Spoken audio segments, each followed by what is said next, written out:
Julia Mintzer is one of those rare artists who has been able to cultivate a dual career as both a performer and a director.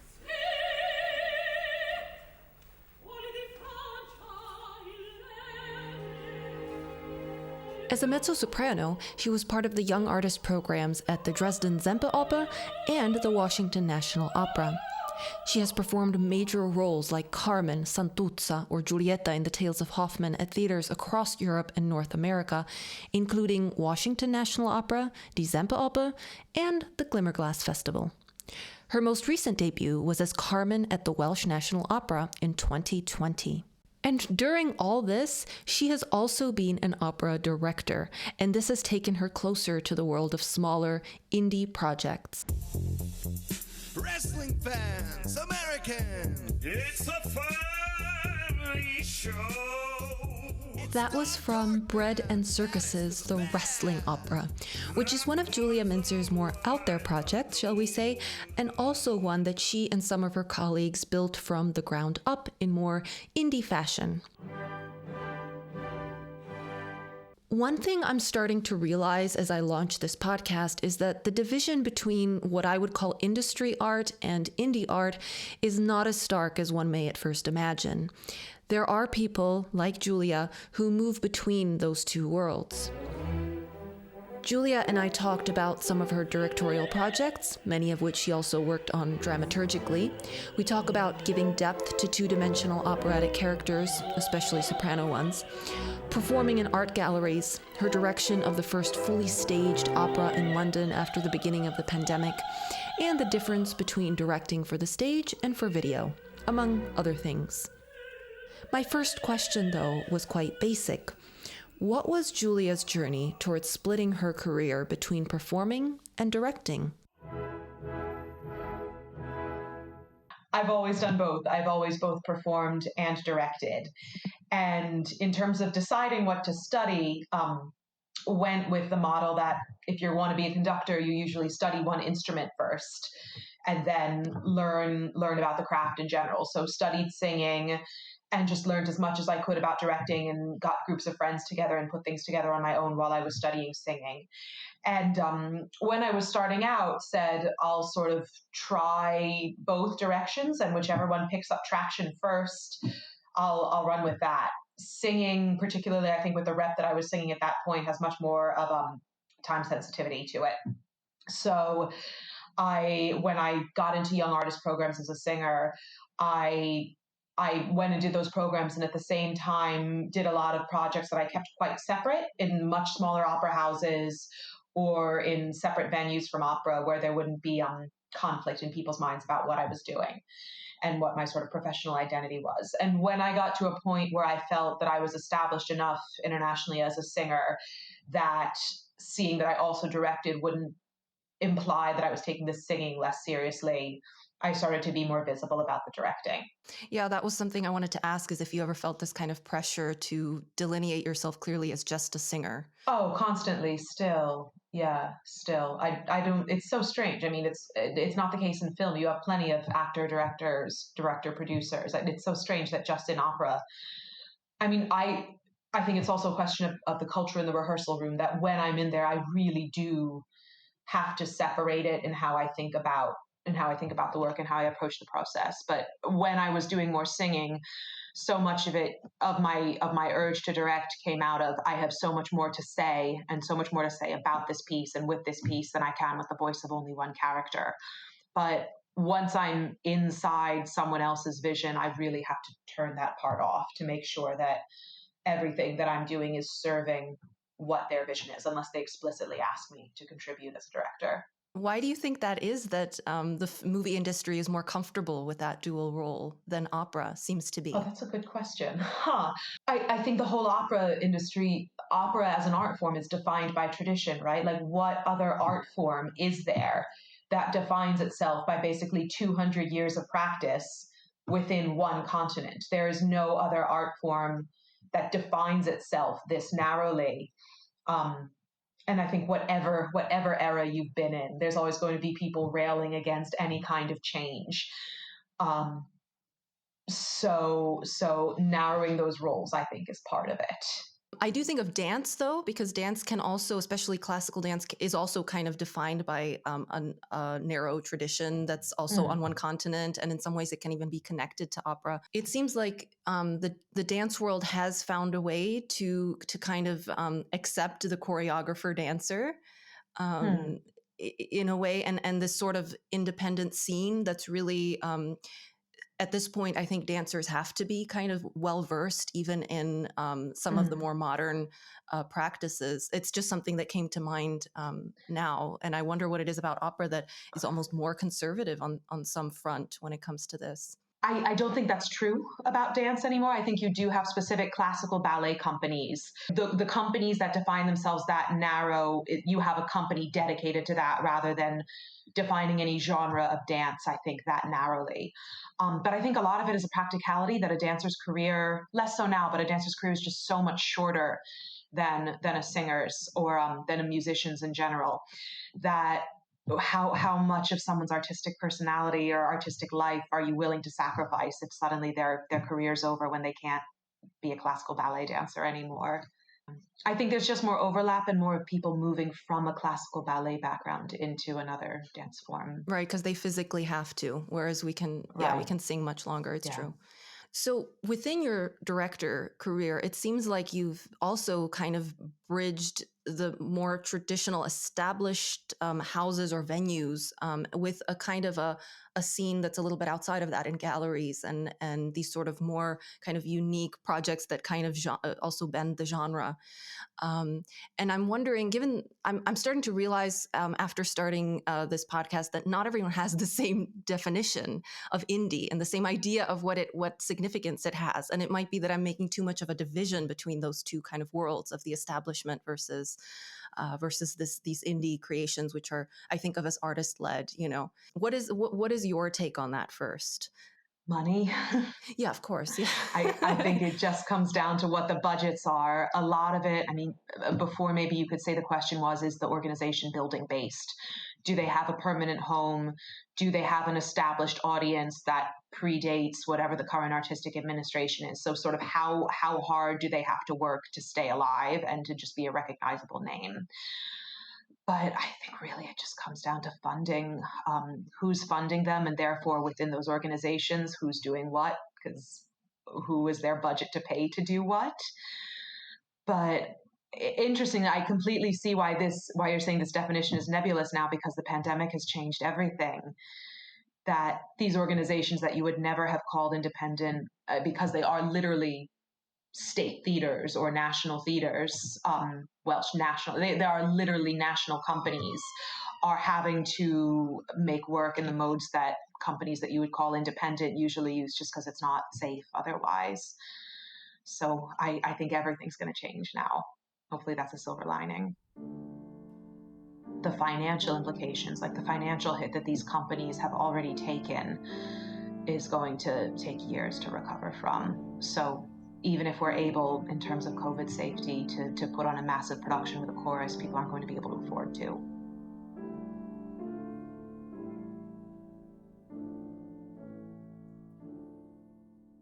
So, okay, there is a difference between money, and that's the very practical difference. But they're also, therefore, the money kind of creates also a difference in just difference in how things are done, right? And maybe even what you can do and can't do, and what kind of options you have creatively. So, can you talk about that a little bit? Sure. I think more and more of the independent companies are ethos-led and don't have a sort of responsibility as a national company or a state-funded company would to cater to a wider group of audiences, unless their ethos is to cater to new audiences. But I think, especially if you're in a very oversaturated urban center, these independent or fringe companies are finding their niche by carving out something very specific that is their aesthetic or their mission. Like, I work a lot with a company called Gothic Opera that is about repertoire from a Gothic era, and my angle with them is rediscovering the agency in all these stories. Who's the driving force in all of these, and how can we re-examine the context to find new narrative structures in them. But things like silent opera, things like Charles Court Opera. I think a lot of these companies just have a much more specific mission, tying all their programming together, that allows them quite a broad range of practical artistic approaches. Whereas a large company that's getting funding from donors or from the state has a responsibility to do a bit of something for everyone and make sure, depending on how much they're dependent on ticket sales, that they can get butts into seats and that they plan for that. Have you worked in as a director in some of these houses where this would be a concern for you, this kind of playing to a larger, kind of broader audience, or have you mainly worked in more of these sort of specific theaters which don't have to think that way as much? I felt that artistic pressure with independent companies when it's because they're funded by very specific donors and you're catering to their tastes, or when it's through a university and the university needs to broaden what it's doing or has an educational component, which might be separate from my artistic agenda. I did a Fidelio that was with a period orchestra, so that was quite specific, but it was part of Princeton University.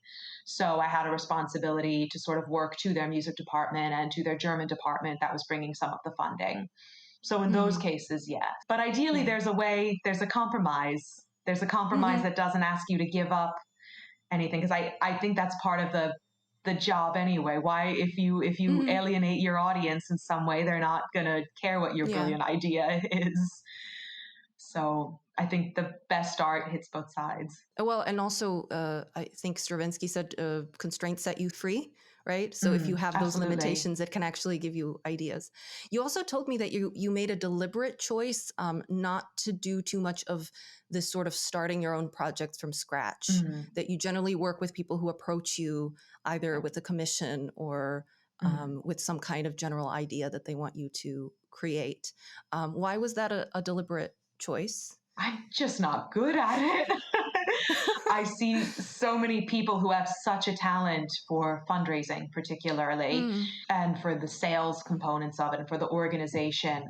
And I've chimed in quite an active way as a director. But so often I think the danger of what happens when I've seen friends who are both involved creatively and administratively is it just eats up so much of their time and their energy that it ends up really, really compromising their artistic ability. And it's just, is it worth it when there are people who are really, really brilliant at doing one or the other? So I'd rather work with somebody else, given the opportunity, who is just really good at that, than take twice as long myself to do the same thing. How do you get on the radar of these places? I think the way that you do for anything, right? At networking. When I first started out and was just trying to get some experience assisting, I just cold emailed the types of companies that I thought might hire someone entry level and said, hey, can I assist you? Can I observe?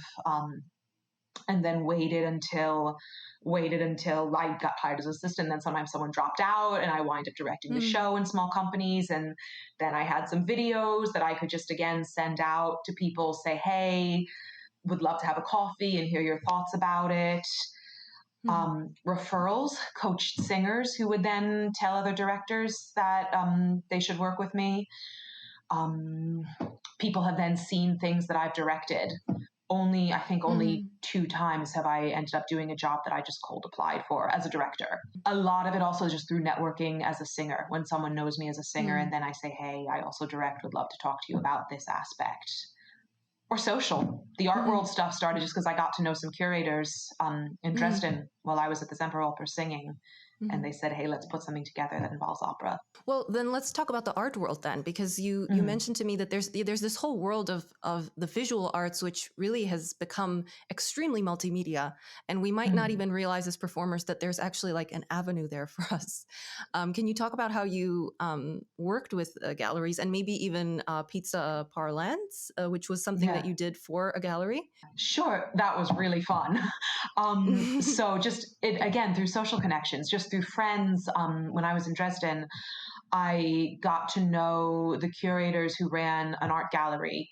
and they hosted a lot of performance art and gave their venue for people, specifically for dance, for choreographers who wanted to develop new work or try out things that I guess were more like installation than performance, because it was quite interactive and didn't need a lot of sort of passive engagement. So they were doing a pavilion, a fringe pavilion at the Venice Biennale. So they asked me to would I want to sort of put a piece together, and it ended up being a really fun thing that got some shiny press. So after I did that piece, it got picked up again in Dusseldorf and then in Toronto. So that's how that was born. Just word of mouth again. And you performed in that as well, right? Yeah.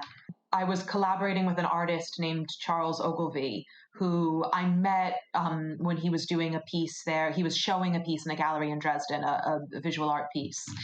And he and I sort of worked out the concept together and the structure together. And then I fleshed out what the narrative of it would be.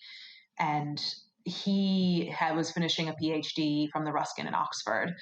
So he gave me a bit of an orientation on how, just the definition of what you had to make was much, much broader in that setting. Like there didn't need to be a set script. We could vaguely know where we were going to and what concepts we were playing with, and then feed much more spontaneously off of audience interactions. Are there any, I don't think that there are any videos of this, right? There just aren't great quality because it was outside for 4 hours on a square in Venice. So the videos that we have don't capture it super accurately. Yeah, well, that's what's so super interesting to me about these installation pieces, is that they might be the last kind of thing that can't really be captured through video. And that might actually be great for our time, because it forces people to interact in the space, right? There's no other way to experience it except in person. So that might also be an avenue, especially in this COVID time where people are getting weaned off of going out. Although maybe they'll just be very hungry for it once everything opens again.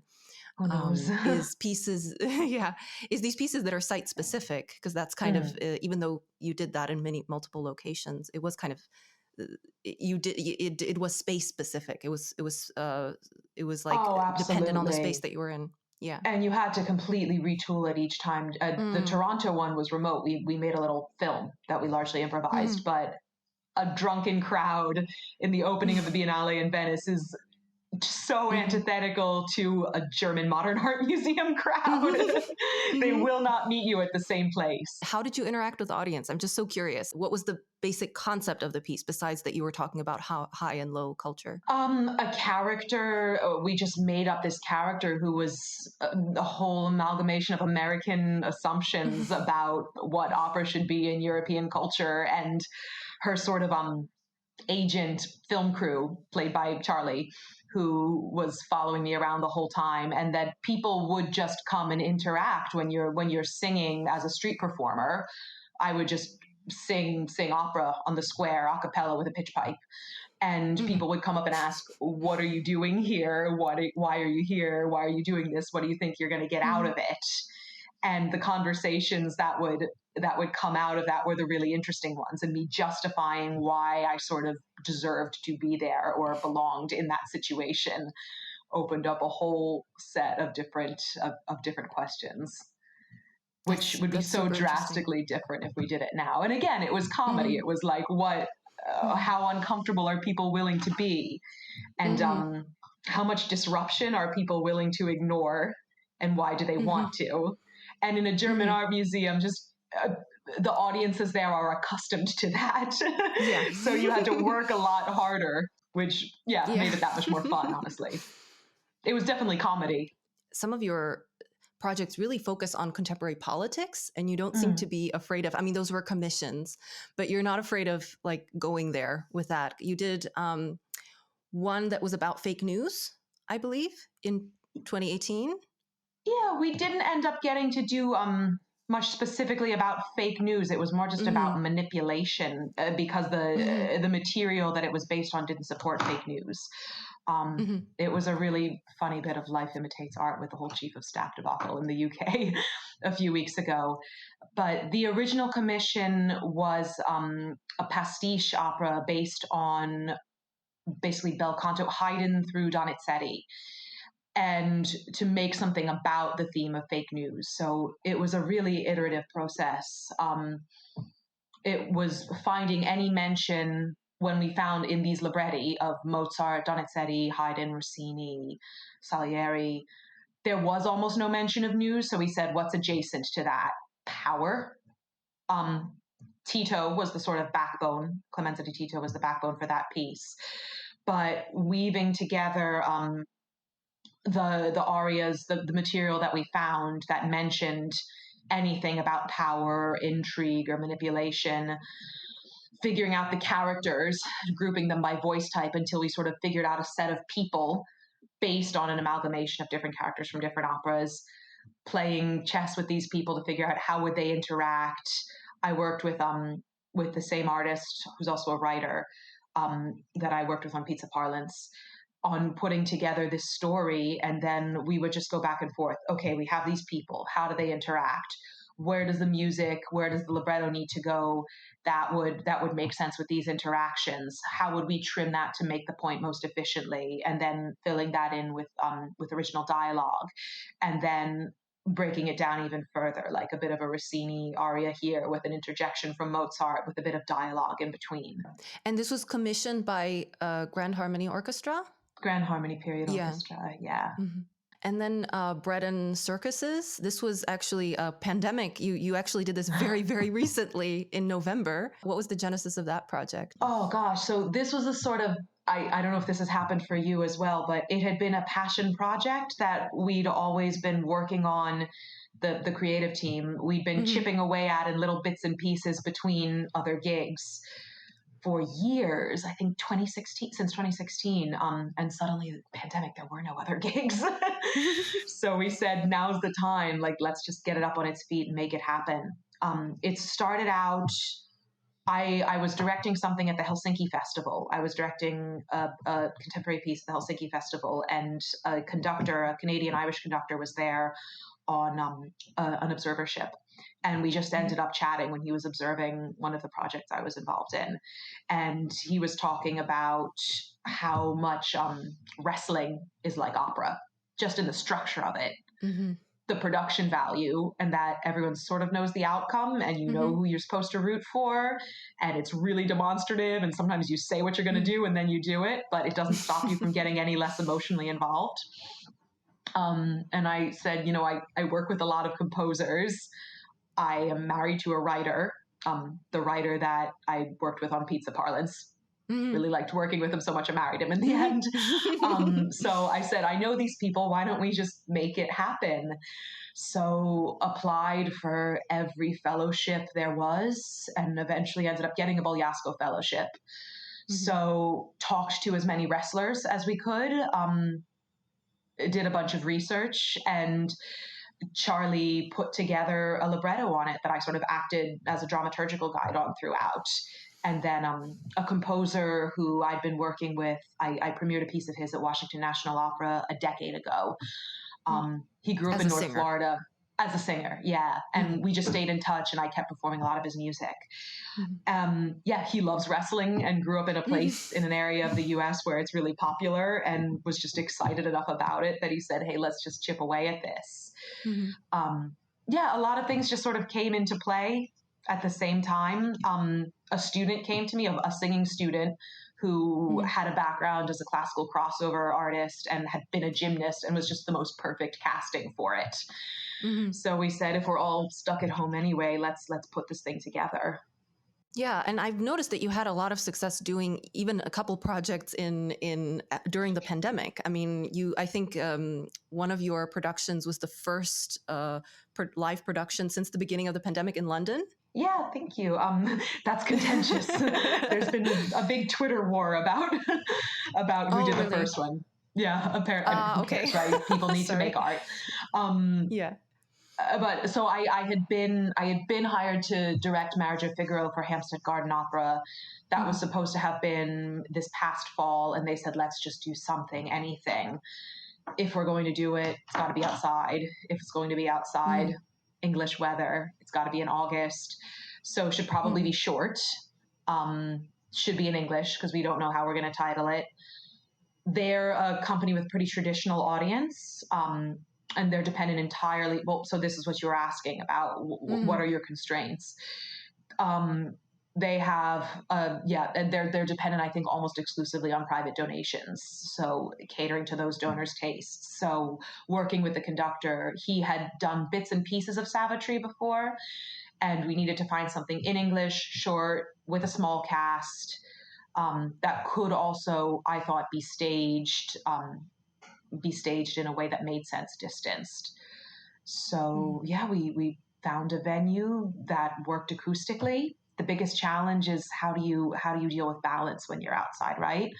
So there in Waterloo Park in North London, there's a Tudor mansion, Lauderdale House, and they've got a sort of concrete overhang that gives you the most incredible natural amplification of the voices as long as you're underneath it all the way to the back of the park. So we put it on there. It was a tremendous amount of work, but that was exciting because that was the first time I really got to participate in sort of a producing role.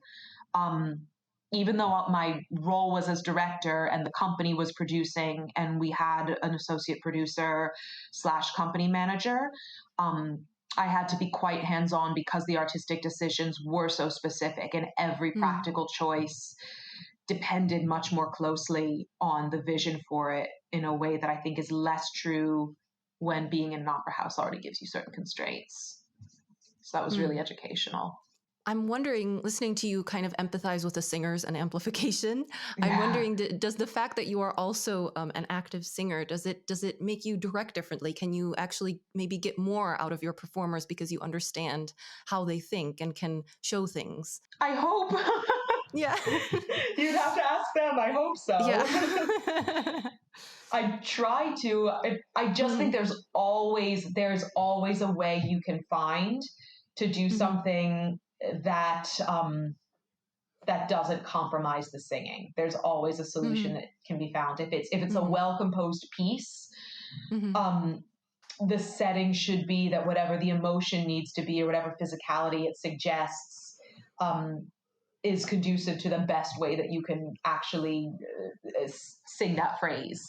So I think one of the big advantages that being a singer myself has is that I can find a way to work with someone on their physicality so that they can act out whatever blocking I'm hoping for while being able to still support their voice and feel comfortable doing it. I mean, the most important thing is that they feel good and they feel confident doing it, or it won't look right. That's something I've always appreciated about working with people who are also performers. They just have they can teach you. They don't just have a vision. They can also teach you how to fulfill that vision.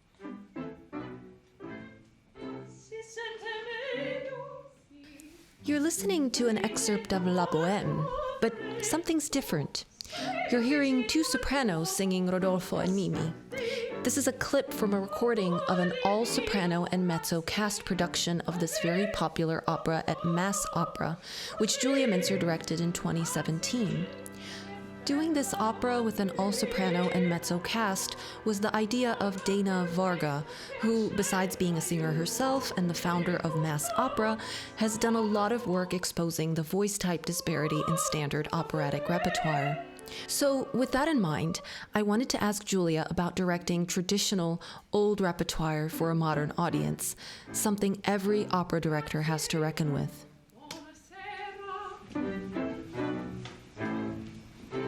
Speaking of some of your productions of more traditional works, I mentioned Régie Opera to you in an email, and instantly you I felt like you wanted to defend yourself that you are not one of those directors, even though I don't actually see it as I just don't. Oh, really? Okay. Yeah, I'd love to be. I just don't think any of those particular productions are. And the reason that I pushed back against that way is because I'd love to go so much further. And if that level of recontextualizing, which was still quite traditional, in that I kept the form totally intact, it would have been no problem following the plot. If you put the label of Régie Théâtre on something that's still that relatively conservative, like what are you going to call the places I actually want to go to. Well, what is your definition though of regie? Because it seems like your definition is just a matter of degree.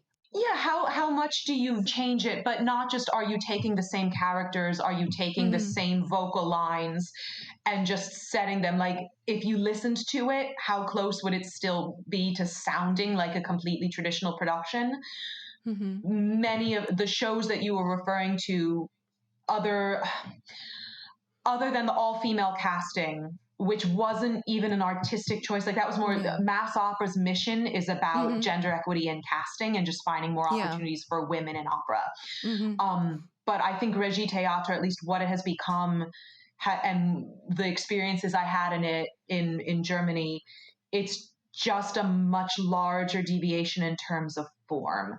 In terms of someone like Beito being the best example, like say his Fidelio, rearrange the score, rearrange the order of things, rearrange who's doing what within the piece, use the plot, use the narrative structure of the piece as a basis for a totally different story that might slot on top of it and treat the original bit as an allegory. Rather than actually introducing the same characters interacting in comparable ways, or having less of a responsibility to sort of match things up point to point. It seems like some of these really super modern productions, which I guess have become a little bit infamous, it seems to me, among opera folk. I feel like people always love to hate on these kinds of productions, but they almost become like installations, like since going back to talking about installations, because they really don't, they suspend all sense of plot, and it becomes this visual kind of free association thing. So it's interesting how these different avenues like opera and visual art can kind of come and meet in this weird way, even as opera has I guess retained this very traditional vein within itself. So of course I couldn't help asking Julia about singing the role of Carmen, but I confess I really wanted to tie it into the whole female character issue in opera and how one deals with that as one matures. Of course, it was particularly interesting talking about this with Julia because she sees it both from the perspective of the singer and the director. I did want to ask about Carmen. Is this a role that has woven throughout your career? She's been woven in through the whole thing. I had a couple years without her, I think when I was a young artist, like my mid to late 20s. But since then, I've sort of done one Carmen a year, generally. Or haven't gone more than one season without it. It's just, I mean, it's partly practical, right? It's just one of the most done operas anywhere. And there's no mezzo role in Bohème. So Yeah, it seems like every mezzo I know either wants to play Carmen or has done her a lot. So that's good, but it's great that she's woven throughout your career. Because one thing I wanted to ask, sopranos often have, I mean, there's a wide range of stuff that we can sing, but there's also this kind of limitation that a lot of the roles we have are these young, innocent women. There's a big thread of innocence, and it's kind of hard to carry that throughout your career as you mature. Whereas I think Carmen is interesting in that you can play her as a savvy young woman, but you can be her and really embody her for most of your life because she's not innocent, you know? I think that applies to a lot of the soprano roles as well with the right director. Yeah, well, it's true, but that's so rare. I mean, I think the irony of it is, depending on how you want to do it, she can be quite an ingenue in that she, in the literal sense, she's completely ingenuous. She does exactly what she feels like doing in the moment, which in a way is the purest thing that you can do. Like, I don't think when she says, no, tu ne m'aimes pas, like, I don't, to José, when he pours out his heart in the flower aria, I don't think she's calculated at that exact point necessarily, oh, okay, this is how I'm going to manipulate him so that he'll come with me and he can be the assistant to my buddies. Like, I think that's just what she feels like doing in the moment. And that changes throughout, and she says so over and over. So how do you want to define innocence as well, right? That's a whole other question to unpack. True. Well, it's more that you can play her both ways, whereas I think there's some that you kind of, that really you can't. I mean, you can in some kind of, if a director really tries for it, basically, if they really like go out of their way to do it. That's just why I asked this particular question. I think you've hit on something really important there. Despina particularly is being cast with older and older women because it makes sense that she'd be speaking from experience. The kind of maid character, that's I think a different might be a slightly different category, because the savvy maid, like Susanna, like Despina, and these characters, they do have a worldliness about them. But then I think of, you know, Pamina, and I don't know, even some of the bel canto Leonora, you know, these sorts of characters that sopranos end up singing throughout their career a lot of times. The way that they're often directed by directors, it's hard to not feel stuck within, like, having to act like you're 20 your whole life, you know, which I don't, even I at my fairly young age don't feel like that anymore. I just don't, you know, like, even, you know, I've done tons of Barbarinas. I don't want to do I don't want to play her the same way now that I did when I was 23, you know? So that's why I asked about Carmen, because it seems like it's such a great character to thread throughout your life. It's more so than some of these soprano characters. I think that's a great mission to take on then, is to convince more directors to treat some of the roles that you'll wind up in like you treat Carmen. I mean, and ask them, how are you defining innocence, right? Which just seems like, let's boil it down, sexual experience or not, when so many of these characters are actually incredibly strong and have an incredible amount of agency and enough worldliness to manipulate the people around them. Thinking of Susanna or Norina in Pasquale. Ask the directors to reconceptualize it. I think that's their goal. I mean, Gothic opera, come sing with Gothic opera. Their whole ethos is about that. When we did Der Vampire, Malvina, who was the ingenue in that, I directed it so that she was actually the one driving the events throughout. And so rather than being the victim, she ends up controlling where the situation goes and taking charge at the end. So I think it's possible. You've just got to commit a bit of Verge theater.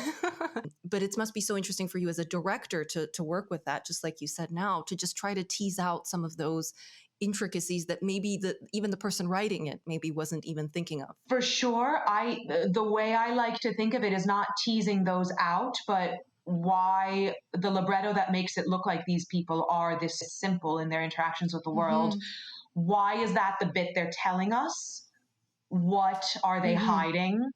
What is that? When that's the only bit they're saying out loud, what's the rest of it? And I think it gives you a lot of creative license to flesh out the rest of the story in some cases. But in other cases, that's why I'm so interested in new work. In devising or making things, because why do we need to work so hard to justify another production of the same thing when there were just so many more possibilities, which maybe is a bit of me falling out of love with the most traditional bits of the repertoire. But I think to justify another production takes a pretty drastic retooling or a pretty drastic recontextualization now. Or not. Maybe you would just have to make an evening out of it that's just so much damn fun that it's escapism, and let it be escapism, especially now. There's definitely a justification for fun. So I'm sure that also as a singer, you've had to deal with this idea of finding for yourself something a little bit deeper just to inspire you even as an actor. I mean, this is something I've experienced, right? Because you can't help working with a director that tells you should, or that doesn't really care about the inner life of your character. And that's fine. If you're not the main character, that can be very common, that the director just kind of wants to, you know, be done with it. But for yourself, you need to find some kind of three-dimensionality. Do you find that that's something that you kind of have to do for some of the roles that you've played? Oh, that's so much of the fun of it. I mean, yeah, it is. And that's work that you can do with your colleagues as well. It's just figuring out what's your backstory. Not every director wants to bring all the answers to the surface in that way. And I don't think that's necessarily a bad thing. It's not my favorite way to work, but particularly some directors I've worked with who've had a background in dance, have a visual idea in mind, and then it's the performer's job more on their own to justify those final images. And I think that's just an opportunity for you to be more creative. But I think more often than not, you end up doing that work on your own. Particularly again, in the German model, if you're doing a revival of a show that's been going for 20 years and you have 2 rehearsals in a studio before you go on stage, like you're on your own to do that work. So I think it's just, you have to treat it as an opportunity or else it'll drive you mad. Yeah. Well, that's mostly what I've done, is just going into like older productions and just getting a DVD, and no one remembers the blocking the way it was on the DVD. Exactly. So you end up doing this kind of improvisation, and that actually is one of my favorite parts, I have to say. So what about some of your future projects? Well, the thing I'm most excited for is a production of Bluebeard's Castle that was supposed to be with Gothic opera again. That was supposed to be last July, and was postponed then to, we were supposed to start January 15th. So now it's postponed till August, I think, but everyone's understandably reticent to nail down dates.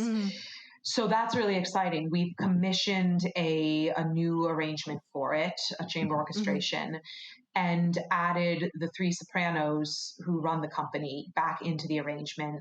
It started out that they were Bluebeard's 3 former wives, but sometimes they're singing some of the instrumental lines as part of the orchestra. Sometimes they are doubling either Bluebeard or Judith's lines to sort of show the splintered different parts of his personality, of her personality as well.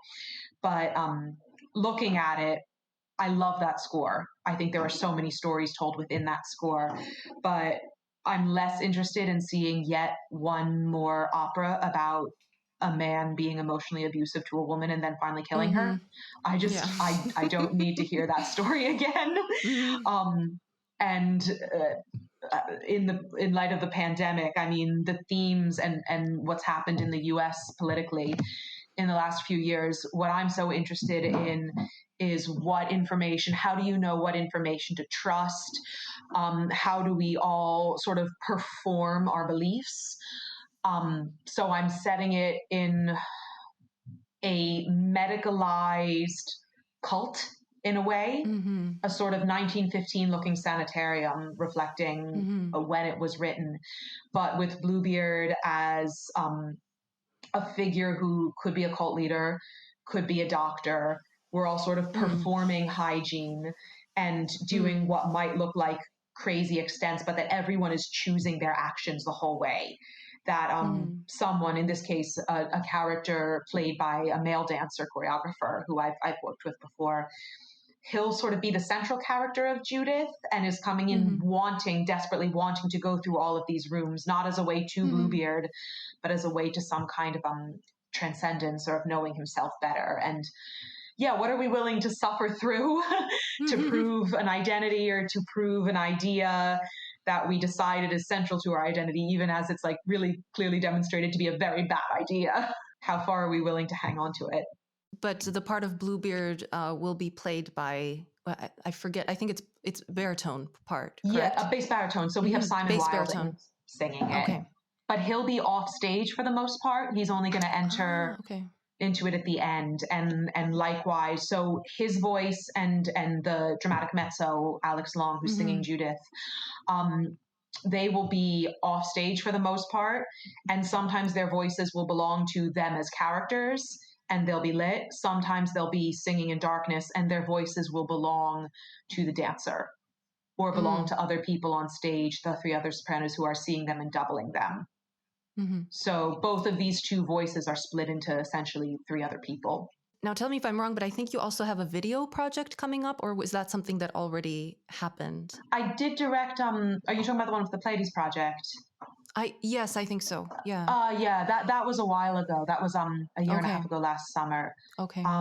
Nothing specifically with video planned. We did during the pandemic, during the spring, we took some of the animations that were originally intended to be a digital set for Bluebeard's Castle and have now been repurposed. We put them together into a sort of short film that was done with a live vocal performance. Yeah. How do you feel about the whole medium of video and how it can really even capture what classical singers do or what opera is or anything like that? It's a hard question. It feels like a stopgap. Where we are now, it feels like a stopgap.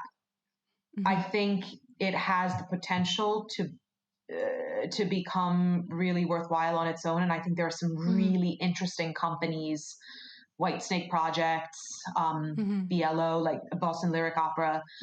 I think there are some really interesting companies that are really just looking at film with opera as a new thing. But I think filmed opera needs to do some serious reconceptualizing, to my taste, before it can go further. I don't think it's a substitute. Like, I think video is a great way to unlock different possibilities as part of a live performance. But if we're going to be doing opera on video, we have to think of it first as film that happens to incorporate opera. And how do you work differently with film than with on stage? You only get to do one thing at a time. If I'm directing something on stage, I can be telling 5 different stories at once and asking the audience to divide their attention and showing all these things. Whereas as a filmmaker, I have so much more control and therefore more responsibility over how the audience is going to be seeing this specific angle. Whereas if it's and I have to choose, I mean, in opera at any given moment, how many different voices are going on at the same time? Just where do you want them to look? And that's the biggest choice, simple as it is, but that's the storytelling responsibility. On that note, I would say, so definitely don't substitute video experience of opera for live performance. Yeah. I mean, so much of the thrill is just seeing how people make it, right? Just the physical process, and you don't get that. Yeah, and being in the room with them. Yeah, but maybe you do. If you are taking a real close-up of someone producing sound, you don't get to see that if you're in an opera house far away. So maybe that's what to lean into. But there's still different mediums, and sometimes, I don't know how you feel about this, but I think sometimes opera has felt like it needs to live up to Hollywood or something when it's really just a totally different medium. I think if you're talking about opera that people are only going to be consuming on screen, then it does. There's got to be a reason that I choose to watch an opera rather than watch whatever else is on Netflix if I'm not already a diehard opera fan. It's got to have the same production value, or that I know that's just not logistically possible, but it's got to be built as well for film as a TV show is, if you want to have audiences. Otherwise, you're not going to have anybody watching it who isn't already pretty diehard about it. Yeah, exactly. And I wonder if that has even ever been accomplished. I can't think of anything. Some of the animated stuff is pretty cool. Again, coming back to White Snake Projects, the Alice in the Pandemic, like the things that are entirely animation. I think it's about how much work you're asking the audience to do, right? Like that's the big difference. If there were certain things that an audience is willing to forgive, or in terms of performance roughness, or flesh in themselves with their imaginations, if it's a live performance, and they're just less is asked of them. Like you have to choose the details, you have to supply the details in a different way in film.